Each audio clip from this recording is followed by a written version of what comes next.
최근 TFX 사업의 전투기 칸이 초도 비행에 성공했다는 충격적인 소식이 전해졌습니다. 하는 모양만 그럴싸한 깡통이다 같은 부정적인 말이 많았는데 어쨌든 비행에 성공하긴 했습니다. 대한민국 최초의 초음속 4.5세대 전투기 KF-21은 수많은 역경과 어려움을 이기고 본격적인 양산을 앞두고 있습니다. KF-21은 유래를 찾아보기 힘들 정도로 안정적인 궤도에서 순항을 하고 있는데요. KF-21의 이런 성공 가도가 오히려 타국에겐 독이 된 것일까요? 치르키에는 대한민국의 KF-21 개발에 자극받아 5세대 스텔스기를 개발하겠다고 팔을 걷어붙였습니다. 만약 치르키에가 칸의 개발에 성공한다면 추후 전투기 시장에서 KF-21의 강력한 경쟁 상대가 될 수도 있기 때문에 여간 신경이 쓰이는 것이 아닙니다. 게다가 KF-21 사업은 인도네시아라는 최악의 걸림돌까지 안고 있는 상황이라 자칫하면 스텝이 꼬인 대한민국이 치르키에게 뒷덜미를 잡힐지도 모르는 상황입니다. 하지만 대다수의 전문가들은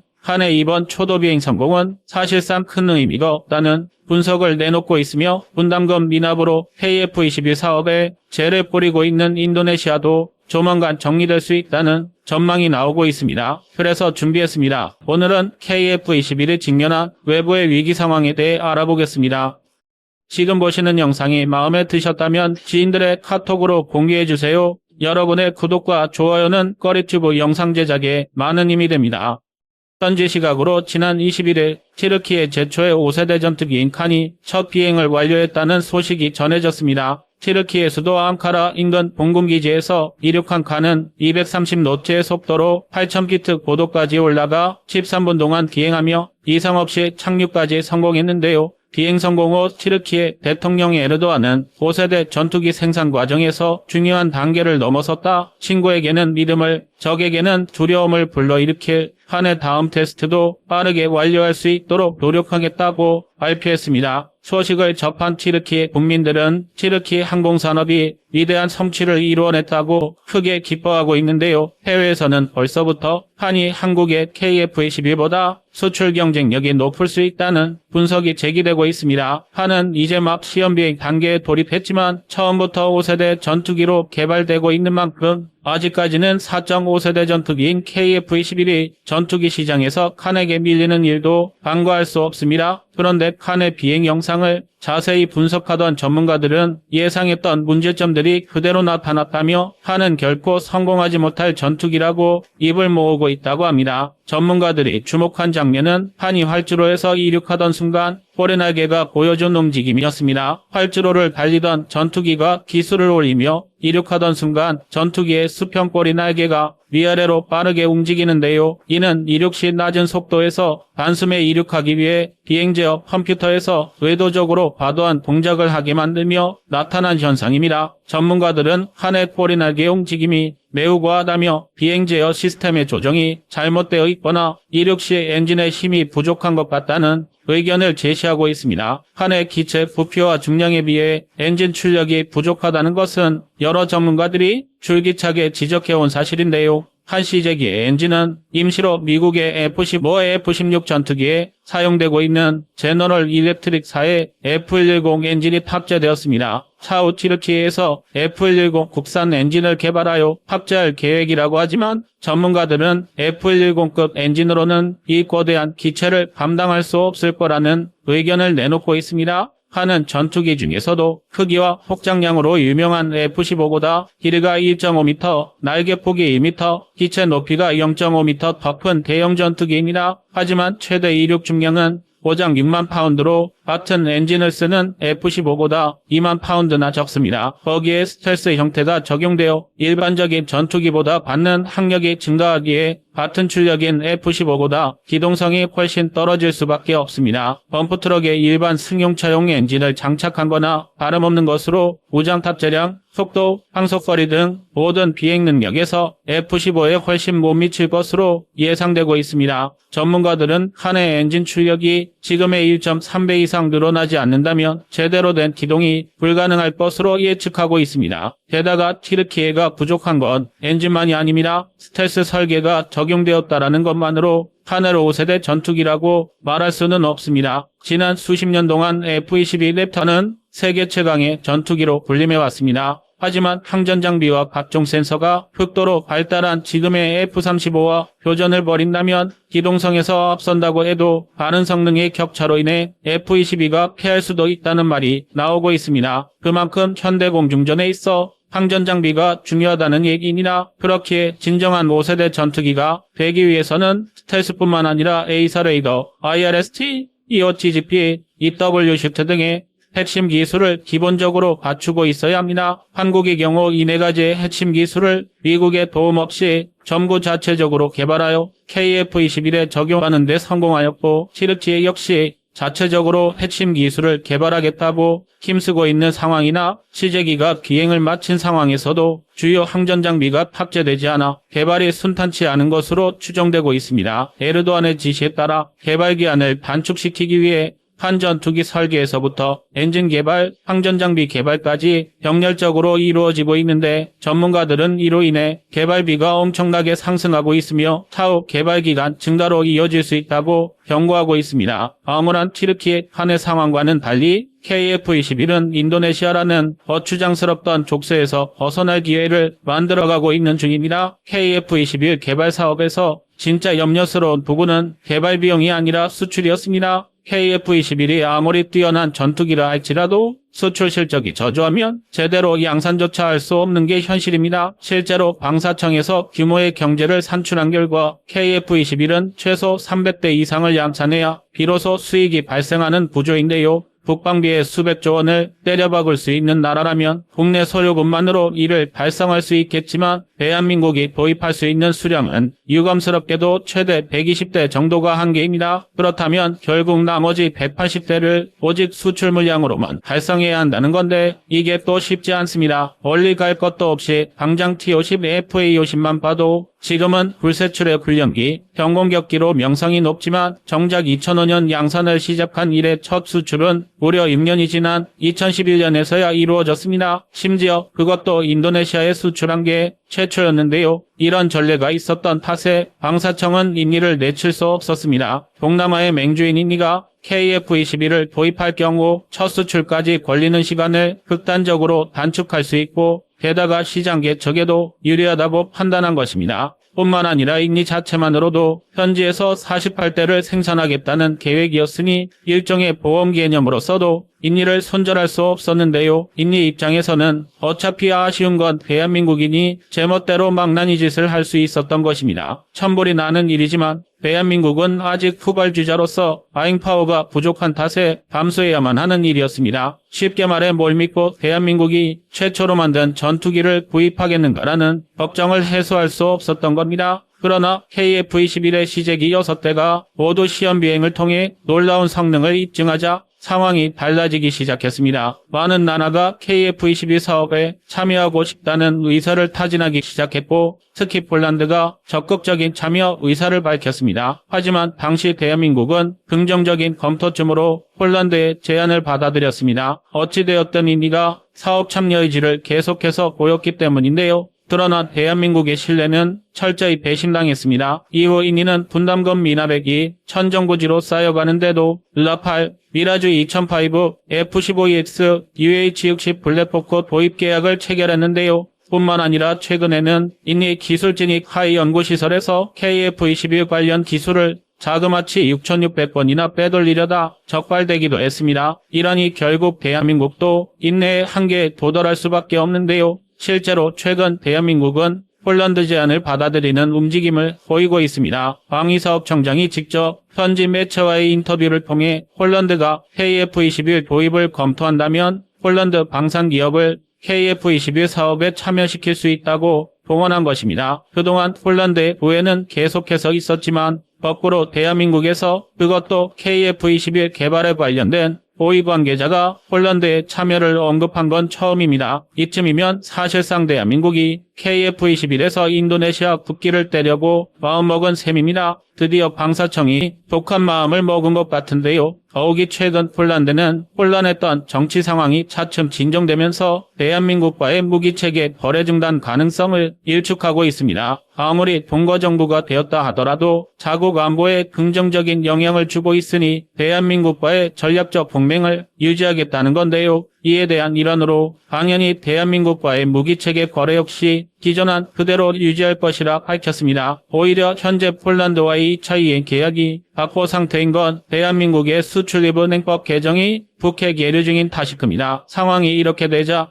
졸지에 낙동강 오리알 신세가 되었습니다. KF-21 기술을 거저먹기 위해 대한민국과 되지도 않는 기싸움을 벌이며 온갖 허세를 부리다 제 살만 파먹은 꼴인데요. 분담금은 미납하면서 온갖 곳을 찔러본 탓에 국제 외교 관계에서 인니의 신뢰도는 바닥을 찍고 있습니다. 더군다나 이런 상황에서 오랜 군사 파트너였던 대한민국과 척을 진다면 KF-21을 영영 도입하지 못할 수도 있습니다. 아닌 게 아니라 인민은 이제 와서 부랴부랴 대한민국을 잡기 위해 안간힘을 쓰고 있습니다. 일례로 최근에는 카타르로부터 도입하려 했던 중고 미라주 2005 12대를 계약 취소하기까지 했는데요. 이 금액만 7억 9,200만 달러로 하나 1조 500억 원이 넘습니다. 해당 예산이 직접적으로 KF-21 분담금 납부에 사용된다고 예측하는 것 아직 섣부르지만 미라주 2005 도입이 인도네시아의 프라보오 수비안토 대통령 당선인이 추진하던 핵심 사업 중 하나임을 생각하면 충분히 의미심장합니다. KF-21 개발 사업이 역경 속에서도 성공할 수 있었던 비결은 어렵다고 치사한 꼼수를 쓰지 않고 오직 노력과 실력으로만 정도를 벌었기 때문입니다. 꼼수만 남발하고 있는 튀르키예나 인도네시아가 자신들이 원하는 바를 얻으려면 엄청난 행운의 도박을 걸어야 할 것 같습니다. 여러분의 구독과 좋아요가 뻘리튜브 운영에 많은 힘이 됩니다. 드디어 튀르키예가 세계 전투기 역사를 새로 썼습니다. 2021년 튀르키예는 5세대 스텔스를 만들겠다는 선언과 함께 TFX 계획을 발표했는데요. 당시에도 이들이 구상하는 기체가 너무 하이엔드급인데다 과거 한국의 방산 제품을 합피한 이력 때문에 사업 자체를 부정적으로 보는 시각이 대부분이었습니다. 그런데 1년 6개월의 시간이 흐른 지금 마침내 튀르키예는 그 일을 해내버렸고 한국의 KF-21 보라매를 묵사발 만들겠다던 장담이 현실로 다가왔습니다. 강력한 라이벌의 등장으로 대한민국 방산업계는 수십 년간 쏟아부은 노력이 물거품이 될 위기에 처했는데요. 잔뜩 긴장하고 있어야 할 우리 기업의 현장에선 오히려 축배를 들며 환호하고 있습니다. 그래서 준비했습니다. 전 세계를 상대로 한 전투기 사기단 TFX의 숨겨진 진실을 뻘리튜브가 철저히 파헤쳐드리겠습니다. 먼저 전투기 사업에 얽힌 우리와 튀르키예의 인연을 되짚어볼 필요가 있습니다. 튀르키예는 2010년 한국의 KF-X 개발에 참여하고 싶다는 의사를 밝혔는데요. 정작 계약 단계에선 개발 지분 인수와 기술 이전, 그리고 튀르키예 내 자체 생산을 요청하는 등 무리한 조건을 제시, 우리 쪽으로부터 단칼에 거절당한 아픔을 받고 있습니다. 물론 튀르키예는 대한민국보다 한참 늦기는 했지만 자주국방을 위해 노력해온 나라입니다. 일례로 1990년대 이전까지만 해도 외산무기 체계에 크게 의존하던 튀르키예는 1990년대 이후 생산협업과 기술 이전 등을 통해 적극적인 국내 생산을 추진했는데요. 그 결과 지난 2019년 디펜스 뉴스가 발표한 세계 100대 방산기업 목록에 자국의 방산업체 7개를 올리기도 했습니다. 오죽하면 다수의 외신이 튀르키예를 우크라이나 전쟁으로 촉발된 군비 경쟁 속에서 가장 준비가 철저한 나라로 뽑을 정도입니다. 만약 이 당시에 튀르키예와의 협업이 잘 이루어졌다면 형제 나라로서 함께 러시아와 중국 등 어기축 세력을 견제할 수 있는 든든한 파트너가 되었을 것입니다. 그러나 2010년 이후 대한민국에 거절당한 터키는 우리의 급소를 노리며 경제, 군사, 정치 분야에서 힘을 키우고 있었습니다. 특히 방산시장에서 튀르키예의 부상은 대한민국의 존재를 위협했습니다. 대한민국 무기체계가 월등한 성능, 합리적인 가격을 장점으로 내세운다면 튀르키예 무기체계는 극한의 가성비를 추구하는데요.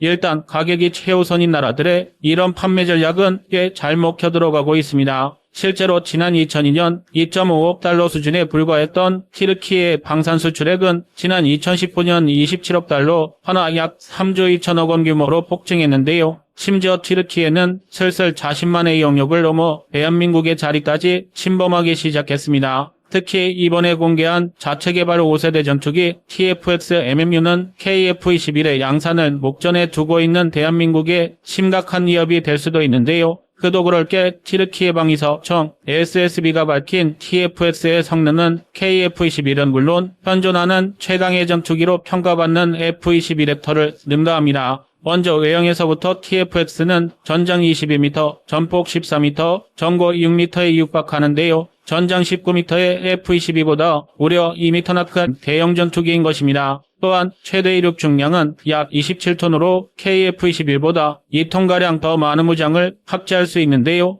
그렇다면 크고 무거운 만큼 속도가 느리냐 하면 그것도 아닙니다. TFX는 제너럴 일렉트릭스의 F-110 터보팬 항공 엔진에 버금가는 티르키의 자체 개발 엔진을 탑재해서 최대 속도가 마하이를 넘는데요. 여기서 끝이 아닙니다. TFX는 티르키예산 고성능의 이사레이더, 최첨단 적외선 탐지 장비 IRST, 전자광합 추적 장치인 EOTS 등의 장비를 탑재해서 360도 전방위 정보 탐지가 가능한 센서 이용함 능력을 선보일 예정입니다. 정리하자면 티르키의 TFX는 F-22 랩터보다 2m나 거대한 크기임에도 중량은 30% 이상 가볍고 기동성은 동급 이상인데다 탐지 능력은 F-35 수준의 최강의 전투기인 셈인데요. 그야말로 세계 방산시장 관계자들이 기절초풍할 만한 성능입니다. 하지만 TFX의 진짜 저력은 따로 있습니다. 가장 놀라운 건 바로 개발 기간입니다. TFX의 개발 일정은 전 세계 어떤 전투기와도 비교 불능인데요. 단적인 예로 KF-21만 봐도 체계 개발 단계에 돌입한 지 6년이 지난 2021년에야 롤아웃을 할 수 있었습니다. 당시 수많은 군사 전문 외신들이 세계에서 오직 대한민국만이 가능한 경이적인 속도라고 감탄했는데요. KT와 룽비, T-50, FA-50을 거치면서 항공기술력을 쌓아온 대한민국과 다르게 티르키예는 랜당에서 다짜고짜 5세대급 전투기를 만들겠다며 사업을 벌였고 2018년 체계 개발에 돌입한 지 겨우 5년 TFX를 롤아웃하며 대한민국을 추월한 것입니다. 번갯불에 콩을 부어 먹는다고 해도 이보다 빠를 수는 없는데요. 얼마 전엔 시제기의 지상얼지 시험까지 성공적으로 마치며 사진을 공개했으니 세계적인 화제가 된 것입니다. 자, 이쯤에서 많은 분이 눈치채셨을 텐데요. 티르키의 사기극은 어디서부터 들통난 것일까요? 맨 처음 의혹을 제기한 것은 폴란드 언론이었습니다. 실제로 폴란드 측이 제기한 실물 사진을 보면 사기를 의심할 수밖에 없는 여러 증거가 포착되고 있는데요. 군사 전문가들은 한결같이 22m에 달하는 TFX의 거대한 동체와 F-22를 빼다 박은 듯한 완벽한 외형은 그저 눈속임에 불과하다고 말하고 있습니다. 자국의 밀리터리 매니아들조차 TFX 롤아웃을 보면서 감탄이 아니라 헛웃음을 흘렸습니다. 문제가 하도 많아서 뭐부터 지적해야 할지 답도 안 나올 지경인데요. 미 국방 전문 매체 내셔널 인터레스트는 기사에서 TFX 전투기의 랜딩 기어 부분을 집중 조명했습니다.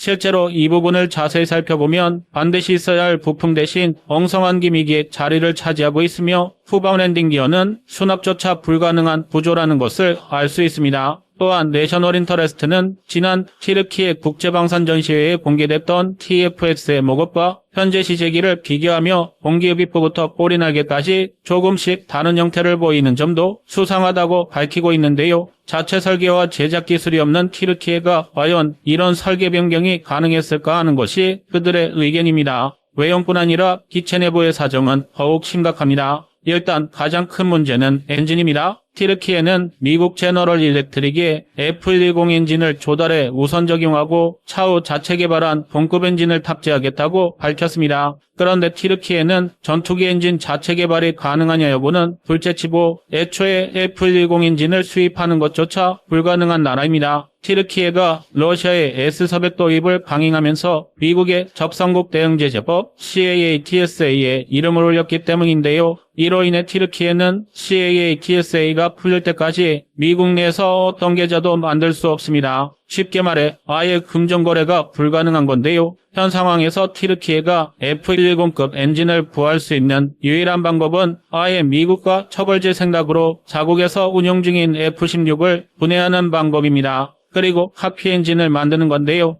물론 이조차도 현실성이 없는 건 마찬가지입니다. 그도 그럴 게 유인 항공기용 터보팬 엔진, 특히 5세대급 기동성을 갖출 수 있는 터보팬 엔진은 관련 개발 경험이 전무한 티르키예가 몇 번 뜯어보고 만들 수 있는 물건이 절대 아닙니다. 일례로 티르키예는 항공기용 PD-170 디젤 엔진을 개발했고 오랜 시간 개량해 왔는데요. 이 덕에 무인기 시장을 꽤 성장시킬 수 있었습니다. 그러나 직설적으로 표현하자면 F110 엔진과 비교했을 때 PD-17봉은 애들 장난 수준입니다. 게다가 튀르키예는 자체 개발한 PD-17봉 엔진조차 주요 센서업 부품들에 대한 자립을 이루지 못했는데요. 오죽하면 튀르키예의 자존심이라는 바이락타르조차 우크라이나산 엔진을 탑재할 정도입니다. 전형적인 빛 좋은 개살구인데요. 비록 튀르키예 국방력이 주변국들에 비해 강력하고 특히 우크라이나 전쟁을 통해 무인항공기 분야에서 이력 스타덤에 올랐지만 군사력, 기술력에 있어 대한민국보다 최소 20년 이상 뒤처져 있는 게 현실입니다. 그렇다면 튀르키예는 왜 금방 들통날 거짓말과 선동으로 언론과 대중을 속이는 것일까요?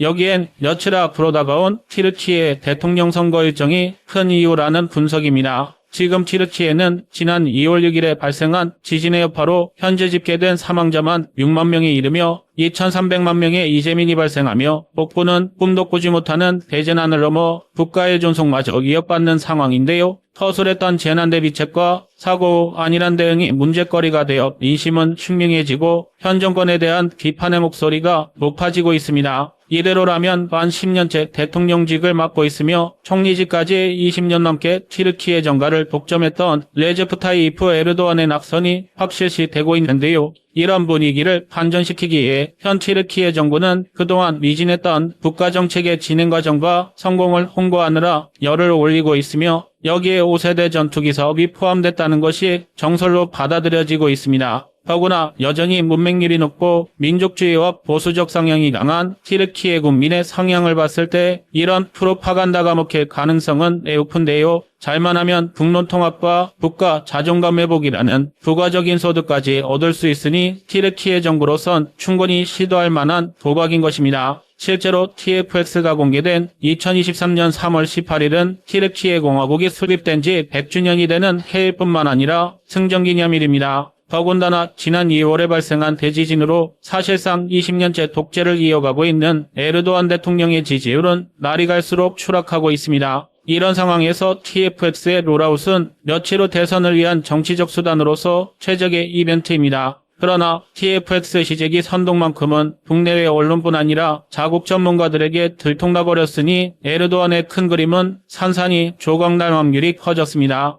에르도안 대통령의 실각이 거의 확실시되는 가운데 뒷수습이 걱정되는 상황입니다. 문제는 이뿐만이 아닙니다. 세계방산 시장에서 추락한 튀르키예 평판도 심각한 상황인데요. 그렇지 않아도 수년 전 파워팩을 제대로 개발하지 못해 한국에 신세를 진 알타이 전차의 사례가 여전히 회자되는 가운데 자체 기술로 만들었다고 선전한 T2로 자주포 역시 한국의 기술과 설계대로 찍어낸 제품으로 밝혀졌습니다. 이런 상황에 KF-22의 보라며 외형은 물론 개발 일정까지 복사해 붙인 TFX 전투기까지 나오고 있으니 튀르키예의 앞날이 걱정될 정도입니다. 1970년대 그 어려운 시대상에서도 자주국방의 꿈을 놓지 않은 대한민국의 부단한 노력이 마침내 빛을 발하고 있는 건데요. 그런데 튀르키예가 이 모든 걸 무시하고 고작 5년 만에 대한민국을 뛰어넘겠다 자신하는 건 무에서 유를 창조하겠다는 만영에 지나지 않습니다. 국가의 안보와 국민을 지켜야 할 핵심무기 체계가 고작 한 사람의 정치 생명을 지키기 위한 도구로 전락해버린 사실이 안타깝고 씁쓸한데요. 부디 튀르키예가 대한민국을 교훈삼아 정직한 이웃나라로 되돌아오길 간절히 기원합니다. 이상 허리튜브의 두 번째 미션이었습니다.